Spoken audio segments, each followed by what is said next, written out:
Hi everyone, this is Renuka. Very good morning to all of you. आज हम solve करेंगे mains level DI set 3 जो कि एक time and work based DI होगा।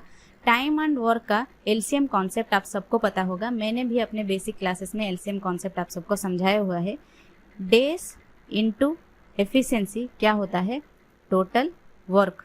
ठीक है, अगर ये कॉन्सेप्ट आप सबको पता है तो टाइम एंड वर्क के ऊपर कोई भी डीआई आपको कभी भी मुश्किल नहीं लगेगा। So without wasting any more time, let's have the DI on screen. So this is the DI based on time and work. देखो क्या कह रहा है, The pie chart represents the percentage distribution of work done by 5 persons A, B, C, D and E, and the bar graph represents the number of days taken to complete the percentage of work by 5 persons alone. ठीक है, ये pie chart जो है ये कुछ percentage work है जो A, B, C, D, E ने किया है, कुछ परसेंटेज में किया है। ठीक है, टोटल वर्क नहीं किया है। ठीक है, और यहाँ पे जो डेज है तो ये उसी परसेंटेज का है, यानी यहाँ पे अगर 10% है तो 10% को कितना दिन लिया है ये उसी का बात कर रहा है, ना कि टोटल डेज यहाँ पे गिवन है। ठीक है, इतना समझ गए। देखो पहला क्वेश्चन क्या कह रहा है, देखो if F is 20% more efficient than B, then A and F together can complete the whole work in how many days? ठीक है, यहाँ F की बात कर रहा है जिसके बारे में हमें कोई इन्फॉर्मेशन गिवन नहीं है, लेकिन B के बारे में गिवन है। कह रहा है F की एफिशिएंसी जो है B से 20% मोर है, यानी 20% मतलब फ्रैक्शन वैल्यू क्या होगा 1/5 मोर देन B। ठीक है, तो हम पहले एफिशिएंसी निकाल लेते हैं। अगर B की एफिशिएंसी 5 है तो F की कितनी होगी, 1 मोर है 6। अब यहाँ पे डेज भी निकल जाएगा। डेज क्या होता है, इनवर्सली प्रोपोर्शनल टू एफिशिएंसी होता है, तो यहाँ आएगा 6, यहाँ आएगा 5। ठीक है, अब B का इन्फॉर्मेशन निकालो। B का देखो यहाँ वर्क कितना गिवन है 10% और डेज कितना गिवन है 3 डेज। तो अगर 10% काम के लिए 3 डेज ले रहा है B, तो 100% काम के लिए कितना लेगा, यहाँ इंटू 10 हुआ तो यहाँ भी इंटू 10 करो, 30 डेज। ठीक है, तो इसका वैल्यू निकल कर आया कितना 30 डेज। तो 1 इज इक्वल टू कितना होगा 5, 5 इज इक्वल टू कितना होगा 25 डेज। ठीक है, F का निकल कर आया 25 डेज। अब क्या कह रहा है, then A and F together can complete the whole work in how many days. अब A का निकालना है। देखो A कितना परसेंटेज गिवन है, यहाँ 20% गिवन है और डेज कितना गिवन है 8 डेज गिवन है। तो अगर A 20% के लिए 8 डेज ले रहा है तो 100% वर्क के लिए कितना लेगा, यहाँ इंटू 5 है तो यहाँ भी इंटू 5 करो, 40 डेज। ठीक है, अब हम A की डेज को यहाँ पे लिख लेते हैं 40 डेज और ये है F की 25 डेज। ठीक है, अब कह रहा है ये दोनों मिलके टोटल वर्क को कितने दिन में फिनिश कर रहे हैं। टोटल वर्क या एलसीएम कैसे निकालते हैं ये मैंने टाइम एंड वर्क के वीडियो में बताया हुआ है। इनको डिवाइड करोगे, इनका रेशियो निकालोगे तो कितना होगा, 5 से इसको डिवाइड करोगे तो कितना होगा 5 यहाँ पे आएगा, और 40 को 5 से डिवाइड करोगे तो 8 यहाँ पे आएगा, फिर 5 इंटू 40 करोगे तो 200 एलसीएम इस तरह से निकाल दे। ठीक है, अब ये टोटल कितने दिन में फिनिश करेंगे, 200 डिवाइडेड बाई ये कितना होगा 13, विच इज इन ऑप्शन डी। तो ऑप्शन डी यहाँ पे करेक्ट आंसर होगा। ठीक है, देखो नेक्स्ट क्वेश्चन क्या कह रहा है, if G takes 20 days more than A and H is 20% less efficient than E, then time taken by G to complete the whole work is what percentage of the time taken by H to complete the whole work। ठीक है, यहाँ पे G और H की बात कर रहा है। क्या कह रहा है, G takes 20 days more than A। तो पहले A की डेज निकालो। A यहाँ पे कितना परसेंटेज काम कर रहा है 20% और डेज कितना ले रहा है यहाँ पे 8 डेज। ठीक है, तो 20% काम के लिए अगर 8 डेज ले रहा है तो 100% काम के लिए कितना लेगा 40 डेज। ठीक है, तो G कह रहा है 20 डेज मोर, तो G कितना होगा 60 डेज। ये आ गया G का इन्फॉर्मेशन। ठीक है, H क्या कह रहा है 20% लेस एफिशिएंट दैन E। ठीक है, H जो है 20% मतलब 1/5 लेस एफिशिएंट दैन E। तो अगर एफिशिएंसी लिख लेते हैं यहाँ पे, E की एफिशिएंसी 5 है तो H की एफिशिएंसी क्या होगी 1 लेस है 4, तो यहाँ पे डेज क्या होगा, ये आएगा 4 यहाँ पे, ये आएगा 5 यहाँ पे। ठीक है, तो पहले डेज निकालो E की। E का परसेंटेज कितना है यहाँ पे 15 और यहाँ पे डेज कितना है 6। तो 15% के लिए अगर 6 डेज ले रहा है तो 100% काम के लिए कितना लेगा, यहाँ 3 से काटोगे तो 2, यहाँ 3 से काटोगे तो 5, 5 इंटू 20 हुआ है तो यहाँ 2 इंटू 20 कितना होगा 40 डेज।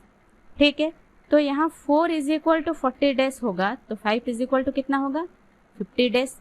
ठीक है, अब कह रहा है then time taken by G to complete the whole work is what percentage of the time taken by H to complete the whole work.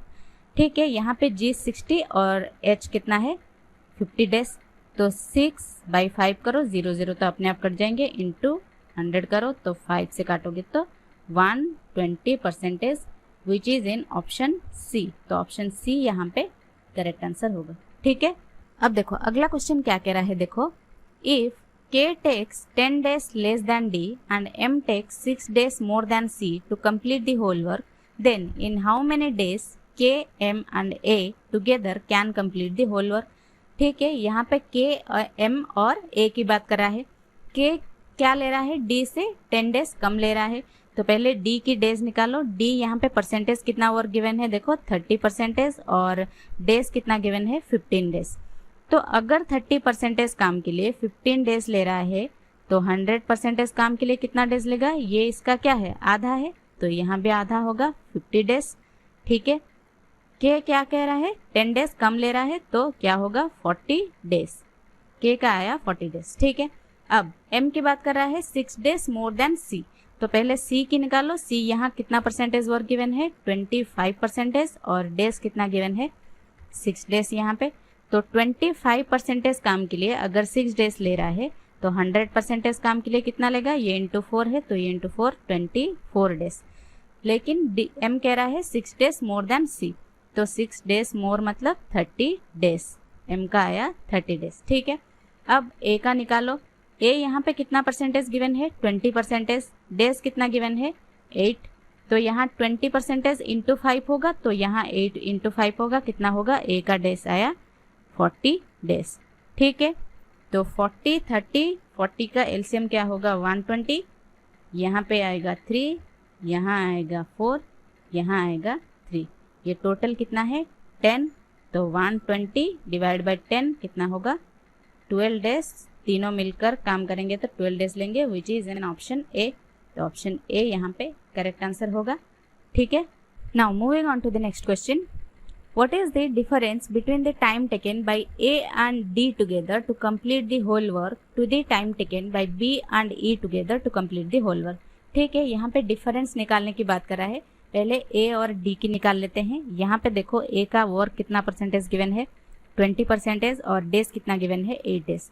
तो अगर 20% के लिए 8 डेज ले रहा है तो 100% के लिए कितना लेगा 20 इंटू 500 होगा, तो 8 इंटू 5 कितना होगा 40 डेज, ए का आया।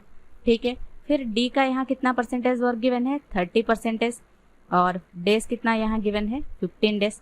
तो अगर 30% के लिए 15 डेज ले रहा है तो 100% के लिए कितना लेगा, ये 15 डेज 30 का आधा है तो 100 का आधा कितना होगा 50 डेज, डी का आया। अब इनका एलसीएम क्या होगा 200, यहाँ आएगा 5, यहाँ आएगा 4, इनका टोटल डेज कितना होगा 200/9। ठीक है, अब बी और ई का निकालो। बी का यहाँ कितना परसेंटेज वर्क गिवन है, देखो 10% और डेज कितना गिवन है यहाँ 3 डेज। तो 10% के लिए अगर 3 डेज ले रहा है तो 100% के लिए कितना होगा 10 इंटू 10 100 है तो 3 इंटू 10 30 आया बी का। ठीक है, ई का कितना गिवन है देखो परसेंटेज 15% और डेज कितना गिवन है देखो 6 डेज यहाँ पे। तो 15% के लिए अगर 6 डेज ले रहा है तो 100% के लिए कितना लेगा, 3 से काटोगे तो ये 2 आएगा, यहाँ 5 आएगा, 5 इंटू 20 100 है तो 2 इंटू 20 कितना होगा 40 डेज, ये आया ई का। अब इनका एलसीएम क्या होगा 120, यहाँ आएगा 4, यहाँ आएगा 3, तो यहाँ टोटल डेज इनका कितना आएगा 120 डिवाइडेड बाई 7। तो इनके बीच का डिफरेंस निकालो 200/9 माइनस 120/7। तो यहाँ पे एलसीएम कितना होगा 63 और यहाँ 200 इंटू 7 कितना होगा 1400 माइनस 12 9 जा 1080। यहाँ डिफरेंस कितना आएगा 20 और ये आएगा 320 divide by 60 3 days which is in option E. तो ऑप्शन ई यहाँ पे करेक्ट आंसर होगा। ठीक है। देखो लास्ट क्वेश्चन क्या कह रहा है, देखो what is the ratio of efficiency of C and E. ठीक है, एफिशिएंसी निकालो, पहले डेज निकालो फिर एफिशिएंसी निकालोगे। सी का कितना है यहाँ वर्क 25% और डेज कितना है 6 डेज। अगर 25% के लिए 6 डेज ले रहा है तो 100% के लिए 25 इंटू 4, 6 इंटू 4 कितना होगा 24 डेज। ठीक है, ई का यहाँ 15% के लिए 6 डेज है तो 100% के लिए कितना डेज होगा, यहाँ 3 से काटो तो 2, 3 से काटो तो 5, 5 इंटू 20, 2 इंटू 20 कितना होगा 40 डेज। ठीक है, ये आया डेज। एफिशिएंसी क्या होगा, इनवर्सली प्रोपोर्शनल टू डेज।